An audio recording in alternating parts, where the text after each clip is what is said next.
வணக்கம் நண்பர்களே, விசி gardening ideas உங்களை அன்புடன் வரவேற்கிறது. நம்ம சேனலில் சில மாதங்களுக்கு முன்னாடி தலியா கிழங்குகள் மற்றும் கிளாடியோலஸ் கிழங்குகள் விற்பனைக்கு போட்டிருந்தோம். பலரும் இந்த கிழங்குகளை ஆர்வமுடன் வாங்கி பயனடைஞ்சாங்க. மேலும் தலியா கிழங்கை முளைக்க வைப்பது, கட்டிங்ஸில் இருந்து வளர்ப்பது மற்றும் அழுகிய தலியா கிழங்குகளை முளைக்க வைப்பது பற்றிய வீடியோக்களையும் நம்ம விசி கார்டனிங் ஐடியாஸ் சேனலில் வெளியிட்டோம். இந்த வீடியோக்களை பார்த்த பலரும் தலியா செடி வளர்க்க இந்த உதவியாக இருந்ததாக கருத்துக்களை வெளியிட்டிருந்தாங்க. தலியா கிழங்குகள் முளைக்க வைத்த வீடியோக்களில் இருந்த தலியா செடிகள் இப்போ எங்கள் தோட்டத்தில் நல்லா வளர்ந்து dark rose, brown, cream colour, ஒயிட்டுன்னு பல வண்ண பூக்களையும் பூத்தது. 2 மாதமாக பூத்த இந்த தலியா பூக்கள் தற்போது பூத்து முடிந்து கிழங்குகளை அறுவடைக்கு தயாராகிடுச்சு. இவ்வாறு பூத்து முடிந்த தலியா செடிகளில் இருந்து கிழங்குகளை நம்ம 1 மாதம் பொறுத்து தான் வெட்டி எடுக்கணும். 1 மாதம் கழித்ததுக்கப்புறம் இந்த செடியோட இலைகளும் தண்டுகளும் லேசாக பழுத்து வாட ஆரம்பிக்கும். இந்த நேரத்தில் தான் நம்ம செடிகளோட கிழங்கை தோண்டி எடுக்கணும். நான் 4 தலியா கிழங்குகளை நடவு செஞ்சேன். இப்போ வரிசையாக 4 செடிகளோட கிழங்குகளையும் நம்ம தோண்டி எடுக்கலாம்.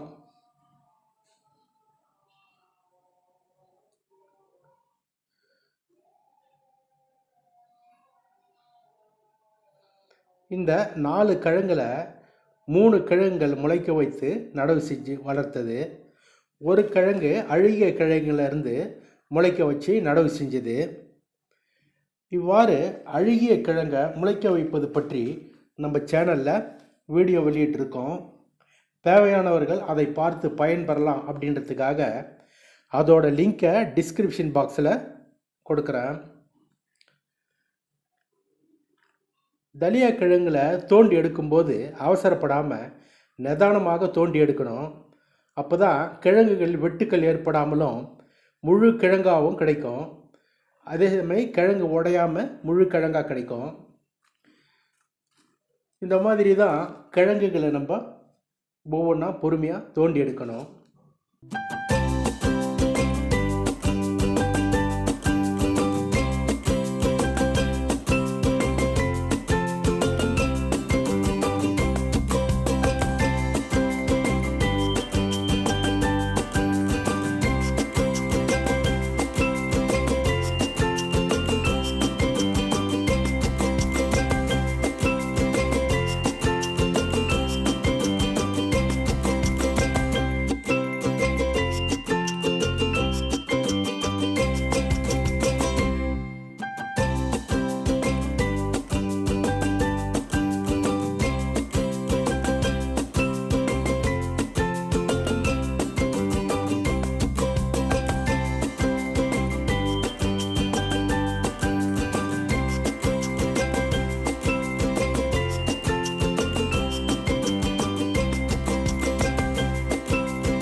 இப்போ நான் 4 கலர் தலியா செடி கிழங்குகளையும் தனித்தனியாக வச்சுருக்கேன் பாருங்கள்.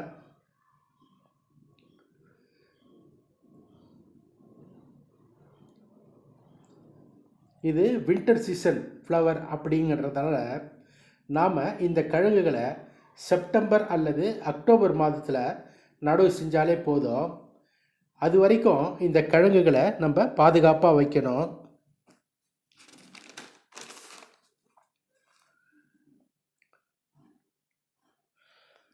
இப்படி பாதுகாப்பாக வைக்கணும்னு சொல்ல காரணம், இந்த தலியா கிழங்குகள் கருணக்கிழங்கு உருளைக்கிழங்கு போல் சற்று விறுவிறுப்பு இல்லாமல் லேசான இனிப்பான சுவையோடு இருக்கும்.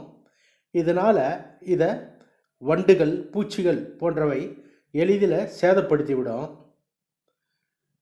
அதனால் முதல் வேலையாக தோண்டி எடுத்த கிழங்குகளை ஈரப்பதம் குறைய இந்த கிழங்குகளை ஒரு 4 நாட்கள் நிழலில் உலர்த்தி வைக்கணும். அதுக்கப்புறம் இந்த கிழங்குகளை ஒரு பேப்பர் மேலே வச்சு அது மேலே ட்ரைகோடெர்மா விரிடி அல்லது சாஃப் போன்ற ஏதாவது ஒரு ஃபங்கிசைட் பவுடரை இந்த கிழங்குகள் மேலே தூவி அதை ஒரு பேக்கெட்டாக மடித்து ஒரு துணிப்பை அல்லது சணல் பையில் வைக்கலாம். இந்த பையை வீட்டின் உள்ள தண்ணி படாத ஒரு இடத்துல வச்சு பாதுகாக்கலாம். இவ்வாறு பாதுகாக்கப்பட்டு வைக்கப்பட்ட கிழங்குகளை நீங்கள் அடுத்த பருவத்திற்கு பயன்படுத்தி கொள்ளலாம். இந்த மாதிரி தலியா கிழங்குகளை பாதுகாத்து அடுத்த பருவத்துக்கு பயன்படுத்துறதுனால ஒவ்வொரு வருடமும் இந்த கிழங்குகளை வாங்க வேண்டிய பணம் செலவழிக்க வேண்டியதில்லை.